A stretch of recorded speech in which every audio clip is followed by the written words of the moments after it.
नमस्कार, मेरा नाम है डॉक्टर पूरू धवन और आज इस वीडियो में हम बात करने वाले हैं कि गर्मी के मौसम में किन किन चीज़ों का ध्यान एक किडनी के पेशेंट को रखना चाहिए। क्योंकि गर्मी के मौसम आते ही हमारे डाइट में बहुत बड़ा बदलाव आता है। हमें हमारी मार्केट में आम आने शुरू हो जाते हैं, हमें नींबू पानी पीने का मन करता है, छाछ लस्सी बहुत अच्छी लगनी शुरू हो जाती है, घर में बननी शुरू हो जाती है।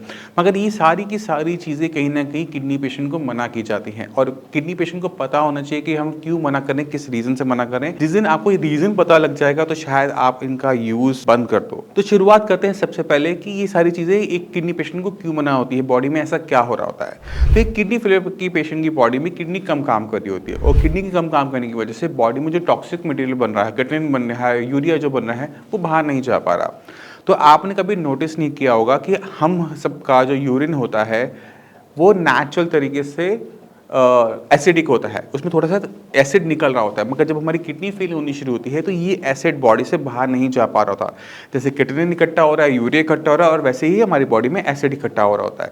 तो ये जो एसिड होता है, अगर ब्लड बहुत ज़्यादा एसिडिक हो जाए तो वो और किडनी को स्पीड से खराब करना शुरू करता है और इस प्रोसेस को हम कहते हैं मेटाबॉलिक एसिडोसिस।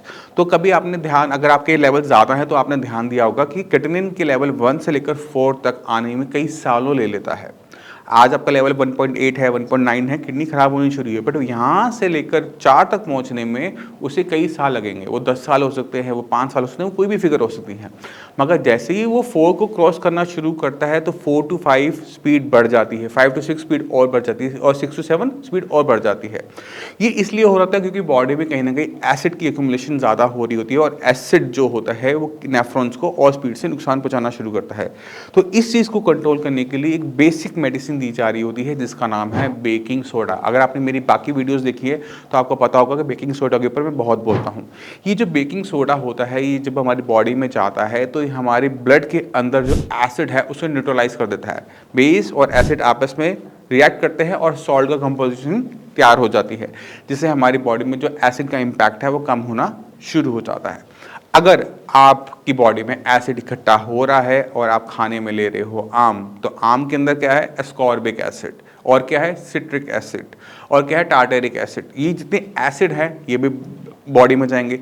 अब जो आपने बेकिंग सोडा की टैबलेट खाई थी वो आम के एसिड को न्यूट्रलाइज करने में खर्च हो जाएगी।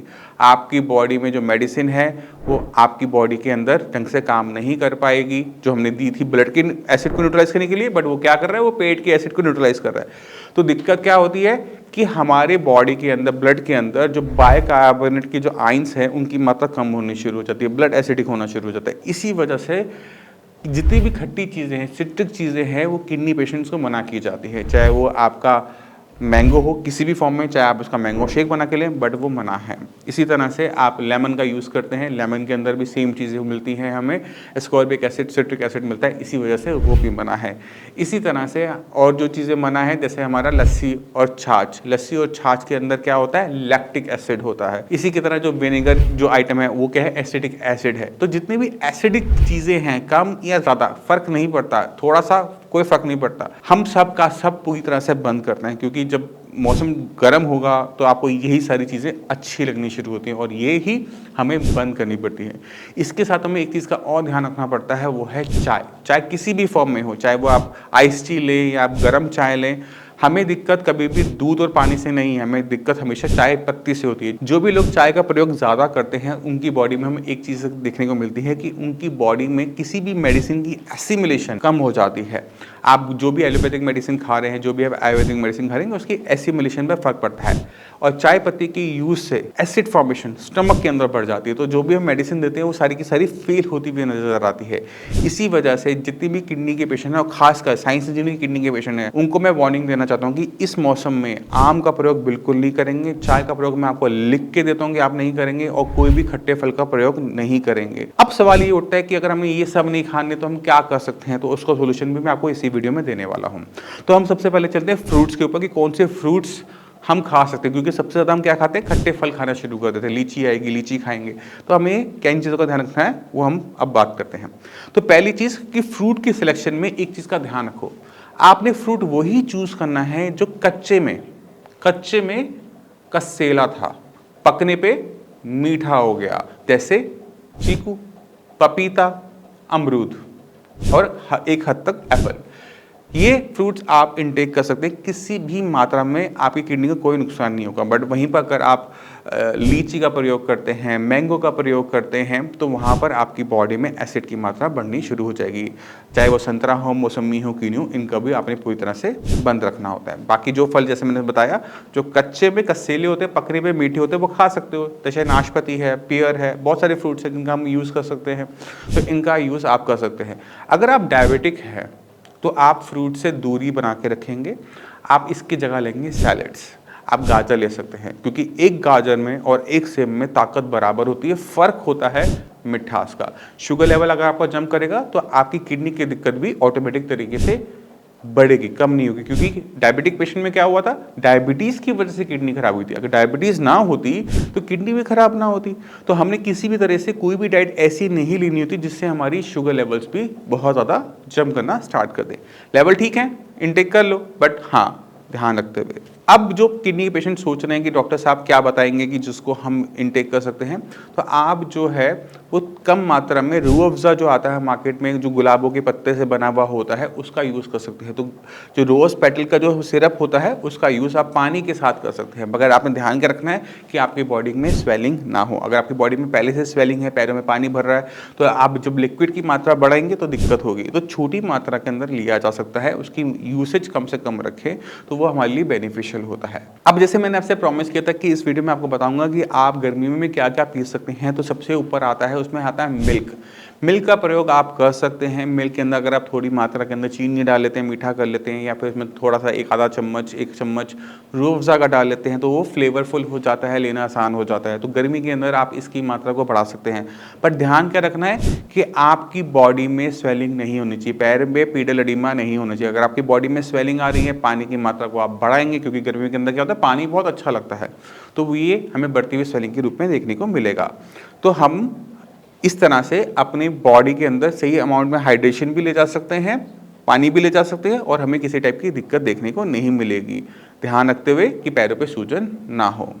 इसी की तरह आप कोई भी फ्लेवरिंग एजेंट ले सकते हैं, जैसे हमने गुलाब पत्ती का यूज़ किया, इसी तरह से आप पुदीने पत्ते का भी यूज़ कर सकते हैं। पुदीने के पत्ते को आपने उबाला, उसको ठंडा कर लिया, तो एक वो फ्लेवरफुल पानी बन जाता है, जिसका इंटेक बहुत सूथिंग होता है, क्योंकि पुदीना खुद में ठंडा होता है, तो वो आपके लिए बेनिफिशियल बना रहता है। तो ये छोटी छोटी चीज़ें हैं जो हमें ध्यान रखनी चाहिए किडनी पेशेंट में, कि हमने कुछ भी खट्टा नहीं खाना किसी भी कारण से, ना छाछ लेनी है, ना लस्सी लेनी है, ना हमने मैंगो शेक पीना है। इनका हम ध्यान रखेंगे एक किडनी पेशेंट के अंदर। अब जाने से पहले मैं आपको चाहता हूं कि कुछ पेशेंट की रिपोर्ट देखें, उनके इंटरव्यूज़ देखें, तो आपको बहुत क्लियर कट मिल जाएगा, आइडिया मिल जाएगा कि किस तरह से साई संजीवनी की किडनी पेशेंट में काम करता है, और क्यों मैं इन सारी चीज़ों को आपके लिए बंद करता हूँ। रीज़न है उसके पीछे, कोई भी चीज़ रैंडम नहीं की जा रही है, उसके पीछे हमेशा रीज़न होता है। अगर आपको रीज़न जानना है तो इस चैनल पर जितनी वीडियोज़ मैंने दी हैं, बनाई हैं, उनको देखो, उन्हें समझो, और उसे मेडिकली सर्च भी करो, क्योंकि मैं चाहता हूं कि जितनी नॉलेज मेरे पास है किडनी की, उतनी नॉलेज मेरे पेशेंट के पास भी हो। क्योंकि मेरा काम क्या है, मेडिसिन लिखना, कि आपके लिए मेडिसिन कौन सी सही है। मगर कुछ चीज़ें ऐसी होती हैं जहाँ पे डॉक्टर आपके साथ नहीं चल सकता, आपका बीपी हर टाइम चेक नहीं कर सकता, आपका शुगर टेस्ट नहीं कर सकता, आपके खाने पीने का ध्यान नहीं रख सकता। तो इन चीज़ों का ध्यान तो एटलीस्ट आप लोगों को रखना होता है। और अगर आपको पता है कि मेरे माइंड में क्या चल रहा है, मैं क्या चाहता हूं आपसे, मेरी क्या एक्सपेक्टेशन है आप सभी से, तो आपके लिए उसको फॉलो करना आसान हो जाता है। नमस्ते सर। नमस्कार सर, आपका नाम? सुभाष गोयल। सर, आपको किस चीज़ की बीमारी है? क्रिएटिनिन बढ़ा हुआ है, किडनी की दिक्कत है। तो सर, आपको कब से है ये बीमारी? 2 साल से। सर, आपको साई संजीवनी के बारे में कैसे पता चला? किसी आदमी ने यहाँ कोई काम दवाई ले रहा था, उसने बताया भाई वहाँ से ले रहे हैं, तो उससे उनको आराम मिला, और मैं भी 6 महीने से ले रहा हूँ, मुझे भी काफ़ी आराम मिल रहा है। सर, जब आप यहाँ पे आए थे तो आपको किस प्रकार की समस्याएं थी? क्रिएटिनिन बढ़ा हुआ था, क्रिएटिनिन था 7 पॉइंट था, अब 6.5 है। धीरे धीरे अब डाउन ही आ रहा है, फालतू नहीं हो रहा। सर, आपका कितने समय से यहाँ पे ट्रीटमेंट चल रहा है? 6 महीने से। डॉक्टर ने आपकी सर कैसे हेल्प की? नहीं, जैसे कोऑपरेट अच्छे कोऑपरेट टीम है डॉक्टर, ऐसा नहीं भाई एकदम जो भी सिस्टम से है, सब हर चीज़ ठीक है भगवान की कृपा से। सर, डॉक्टर्स ने आपको डाइट चार्ट वगैरह प्रोवाइड किया है? पूरा प्रोवाइड किया है। सर आप और पेशेंट्स को क्या सलाह देना चाहोगे हमारे सब कुछ हम जो जितने भी जानने वाले मेरे 10-12 जानने वाले मेरे उनके सबको मैंने यहीं इलाज के लिए बोल दिया, उन्होंने कर रहे हैं, वो यहीं करवा रहे हैं, इलाज करवा रहे हैं। Okay sir, thank you sir. Thank you. नमस्कार सर। नमस्कार सर। सर आपका नाम? मनोज कुमार सिंह। सर आपको किस चीज़ की बीमारी थी? किडनी का प्रॉब्लम है। सर कितने टाइम से आपको ये बीमारी है? मेरे को 1 साल से पता लगा है। सर और आपको साई संजीवनी के बारे में पता कैसे चला? नेट पर। सर जब आप यहाँ पे आए तो आपको क्या क्या समस्याएं थी? उस समय मेरा क्रिएटिनिन 7 पॉइंट कुछ था, उसके बाद फिर कम हो गया, 5 हो गया, फिर भी बीच में ज़्यादा हो गया, फिर अभी कम हो गया है। बीपी भी कंट्रोल है। और सर आप कितने टाइम से यहाँ पे ट्रीटमेंट ले रहे हैं? 3 महीना हो गया सर। सर आपको कुछ फ़र्क लग रहा है यहाँ पे? पहले से तो काफ़ी फर्क लग रहा है। और सर जैसे पहले आपने कहीं पे ट्रीटमेंट लिया हो और यहाँ पे ट्रीटमेंट लिया हो तो आपको उन दोनों में क्या फ़र्क दिखाई दे रहा है? पहले मैं एलोपैथिक ट्रीटमेंट लेता था, उसमें बढ़ता घटता था, मगर इसमें अब धीरे धीरे कमी हो रहा है। सर डॉक्टर ने आपकी किस तरह से हेल्प की है यहाँ पे इन 3 महीने के प्रोसेस में? ना, यहाँ तो व्यवहार बहुत अच्छा है। डॉक्टर्स वगैरह आपके पास कॉल करते थे डाइट हाँ, वगैरह? कांटेक्ट करते हैं, हफ्ता में 1 बार करते हैं। और सर आपको डाइट चार्ट भी प्रोवाइड किया गया था यहाँ पे? हाँ हाँ जी। तो सर आप और पेशेंट्स को क्या बोलना चाहेंगे हमारे मैं हॉस्पिटल में? बोलूँगा कि यहाँ आकर अपना ट्रीटमेंट कराओ। Okay, thank you sir. Good afternoon ma'am. Ma'am आपका नाम? निशा। मैम आपको किस चीज़ की बीमारी थी? मुझे किडनी की प्रॉब्लम थी। और मैम कब से थी आपको ये 1 प्रॉब्लम? साल से थी। आपका स्टार्टिंग में क्रिएटिनिन लेवल क्या था? मेरा स्टार्ट में था 11 के समथिंग था। तो मैम आपको साई संजीवनी के बारे में कैसे पता चला? मैंने खुद से पता किया था, गूगल पे सर्च किया, यूट्यूब पे देखा, तब मुझे लगा कि यहाँ से ही मेडिसिन लेनी चाहिए, अपना ट्रीटमेंट करवाना चाहिए। और मैम जब आप यहाँ पे आए तो आपका क्रिएटिनिन लेवल कितना था? मेरा 11 के समथिंग था, अब मेरा 10 आ गया। और मैम आपको यहाँ पे कितना टाइम हो गया ट्रीटमेंट लेते 1 लेते? मंथ हुआ है अभी। तो आपको लगता है कि आपको कुछ फ़र्क आया है यहाँ पे आने के बाद? हाँ जी, मुझे बहुत फ़र्क हुआ है। पहले मुझे चलने में सांस फूलता था, चढ़ने उतरने में, लेकिन अब मेडिसिन भी चल रही है और अभी मैं ठीक अच्छा फील कर रही हूँ। आपको जब आप इससे पहले आपने कहीं पे ट्रीटमेंट लिया हो तो वहाँ से और यहाँ पे आपको क्या फ़र्क लगा? वहाँ से मैंने 1 साल से ट्रीटमेंट चल रहा था, बट मुझे कोई फ़र्क नहीं लगा, लेकिन यहाँ से मैंने एक मंथ में ही इतना अच्छा फ़र्क लग गया कि अब मैं अच्छे से चल फिर सकती हूँ, मुझे कोई दिक्कत नहीं है। मैम डॉक्टर ने आपकी किस तरीके से हेल्प की इस 1 मंथ के प्रोसेस में?